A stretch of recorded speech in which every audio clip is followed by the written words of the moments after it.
Je suis économiste de la construction, donc au quotidien je fais des quantités et des descriptifs techniques sur le bâtiment. J'ai voulu faire de l'économie de la construction car j'étais attiré par le bâtiment et tout ce qui était calcul. Avec l'arrivée du numérique, effectivement, je suis passé de l'école avec un bout de papier à maintenant un outil informatique puissant et qui nous permet de modéliser en 3D toutes nos quantités. L'avantage à l'outil numérique, c'est que l'on a un meilleur rendu par rapport à nos projets et surtout une meilleure qualité de travail au quotidien. L'évolution du numérique va nous permettre à terme de travailler tous en collaboration sur un même outil, sur une même plateforme. Par rapport aux jeunes générations, effectivement, on ne travaille pas sur Minecraft ou Fortnite, mais l'air de rien, on fait de la modélisation 3D et ce qui est quand même très appréciable au quotidien. En fait, dans le monde des startups, on s'aperçoit que le champ des possibles ne fait que croître, puisqu'en fait, chacun apporte sa brique de compétences. Et aujourd'hui, on parle beaucoup de codeurs, mais ça va bien au-delà de ça. On a aussi des personnes qui travaillent sur l'expérience utilisateur, donc l'ergonomie des applications.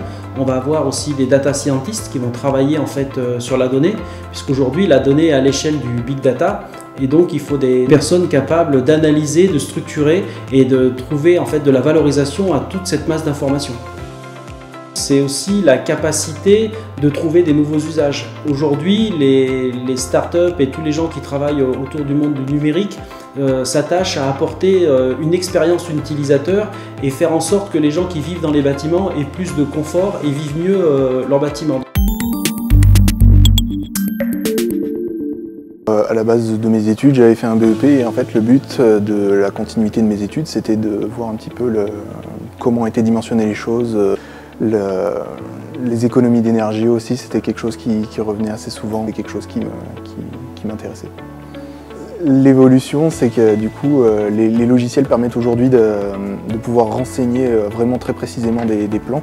On peut, grâce à une passerelle, envoyer nos plans de ventilation, de plomberie sur son bâtiment et se balader à l'intérieur du bâtiment. Ça permet de mieux appréhender les passages de réseau, les interactions avec les autres corps d'état comme l'électricité, d'appliquer sur ces bâtiments les différents scénarios qui sont imaginés afin de retenir la meilleure solution d'optimisation de ce bâtiment afin de limiter l'impact carbone des bâtiments dans le futur.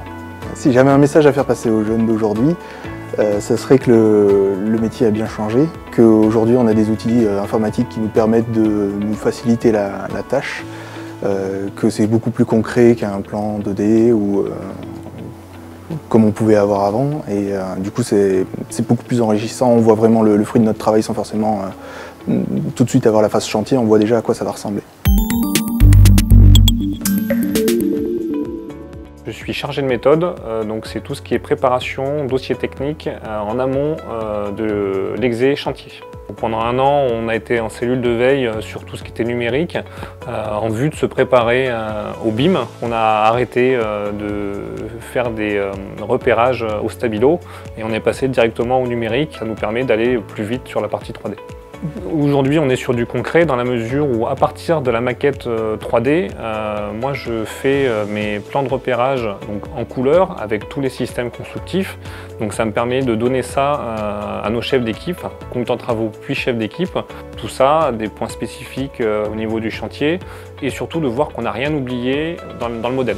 Il peut y avoir des nouveaux métiers qui vont apparaître. Je pense qu'il faut être à l'affût de ces nouveaux métiers qu'on ne connaît peut-être pas encore, mais il faut regarder, avoir les yeux bien ouverts sur tout ce qui va se produire dans les années à venir par rapport à tout ce changement qui est opéré.